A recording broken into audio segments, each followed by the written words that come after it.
dia 14 de junho, São Basílio, o Grande. 379. São Basílio, este grande doutor da Igreja, nasceu em 330 na cidade de Cesareia, na Capadócia, como o mais velho de 4 irmãos, dos quais 3 alcançaram a dignidade episcopal. De 5 irmãs, a mais velha, Macrina, dedicou a vida a Deus. Os pais de nosso santo, Basílio e Emélia, eram ricos e gozavam de grande estima. Criança ainda, Basílio foi acometido de grave doença, da qual a oração do pai maravilhosamente o curou. Entregue aos cuidados de sua avó, Macrina, recebeu Basílio as primeiras instruções na prática da vida cristã. Mais tarde, começou os estudos em Cesareia, completando o curso em Constantinopla, onde se ligou a São Gregório de Nazianzo em íntima amizade. Quando voltou a Cesareia, estava morto já o pai.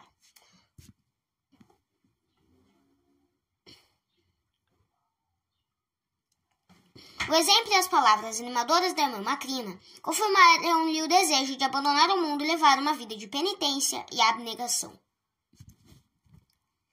Neste intuito, visitou os diversos eremitas no Egito, Síria, Palestina e Mesopotâmia, voltando para Cesareia com disposição ainda maior de realizar esse plano.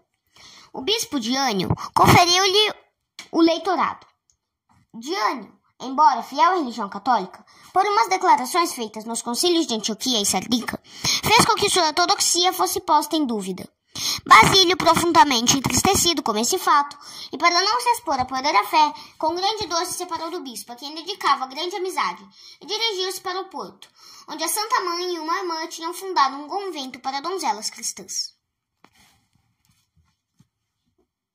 Basílio, imitando este exemplo, tornou-se fundador de um convento para homens, cuja direção foi mais tarde entregue a seu irmão, São Pedro de Sebaste. A essas duas funções seguiram-se outras e cresceu consideravelmente o número de conventos no Porto.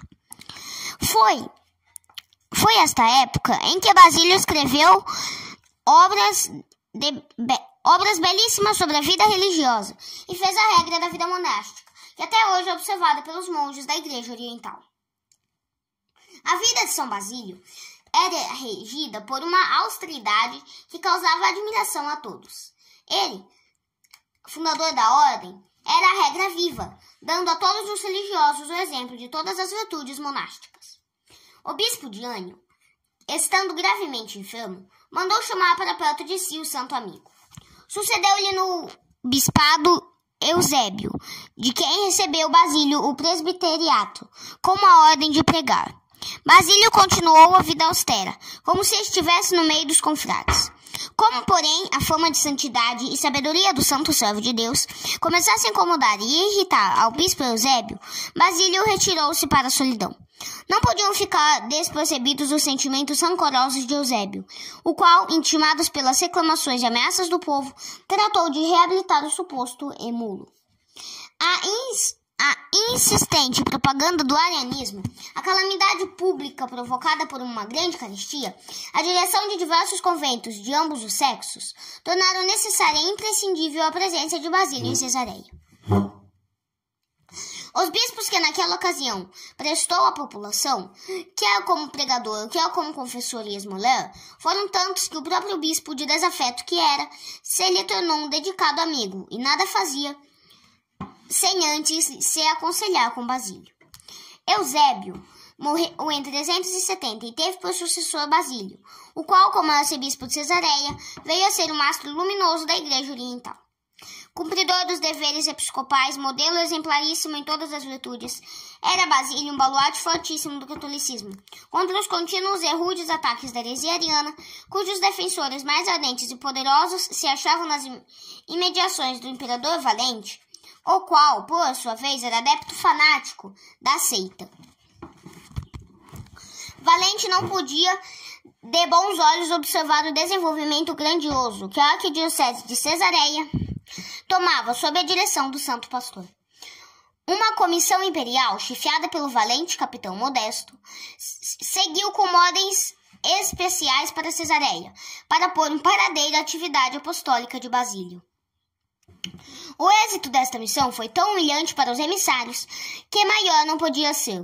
Com todas as instruções de que eram portadores, com todas as lisonjas e ameaças, com todas as argumentações subtis e sofísticas, não puderam impedir que o espírito, a inteligência, a coragem e a trepidez do santo arcebispo se mostrassem de uma superioridade admirável.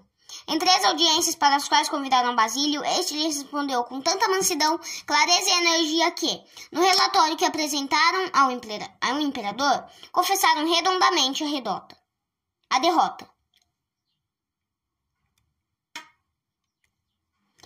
Valente, em consequência deste fracasso, não mais importunou os católicos. Por ocasião da festa da Epifania, três reis magos, foi ele mesmo a Cesareia assistir ao santo sacrifício celebrado por Basílio. Tão admirado ficou da majestade e esplendor da santa função, embora não se atrevesse a receber a santa comunhão das mãos do arcebispo, foi com os fiéis fazer a oferenda, a qual foi aceita por Basílio, que, por motivos de prudência, julgou ser conveniente dispensar por esta vez o rigor das leis disciplinares da Igreja.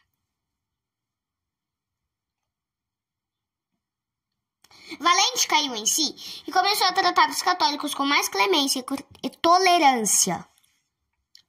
Não estavam com isto de acordo alguns palacianos, os quais, lançando mão de todos os meios, conseguiram por fim um decreto imperial que ordenava a expatriação de Basílio. No dia em que devia ser executada a iníqua sentença, caiu gravemente enfermo o filho único do imperador. No estado de saúde da imperatriz, se deram manifestações alarmantes de perturbações sérias. Entre dores e desesperos, dizia ela ao imperador que não havia dúvida tratar-se de um justo castigo de Deus. Basílio foi reabilitado e com grandes honras recebido no Palácio Imperial. Valente prometeu ao arcebispo a educação do príncipe dele na religião católica, se lhe alcançasse de Deus o restabelecimento do mesmo. De fato, o príncipe sarou, mas o imperador, não cumprindo depois a palavra, teve o desgosto de perder o filho. Recomeçaram então as machinações contra Basílio. Estava lavrada a acta que ordenava o exílio do arcebispo.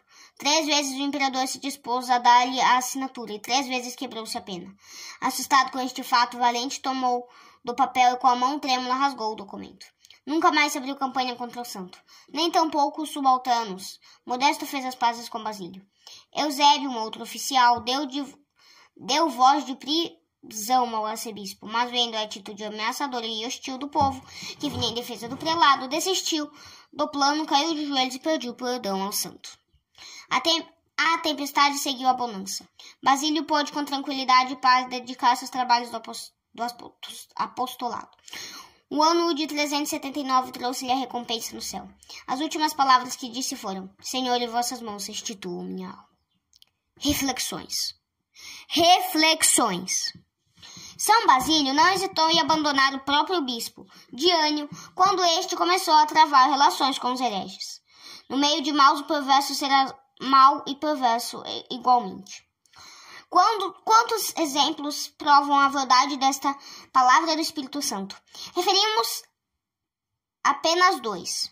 Salomão, o monarca mais sábio do seu tempo, afastou-se do caminho de Deus, fazendo-se rodear de mulheres pagãs, cujas divindades chegou a adorar. Dina, impelida pela curiosidade, foi ter com as filhas de Caná, idólatras, e voltou desonrada, causando esta desonra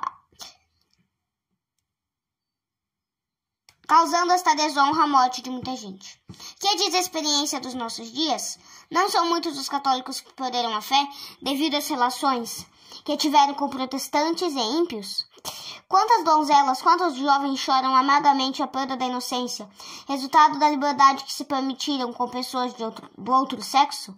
Que foi que perverteu de ser objeto de desprezo de todos que o conhecem?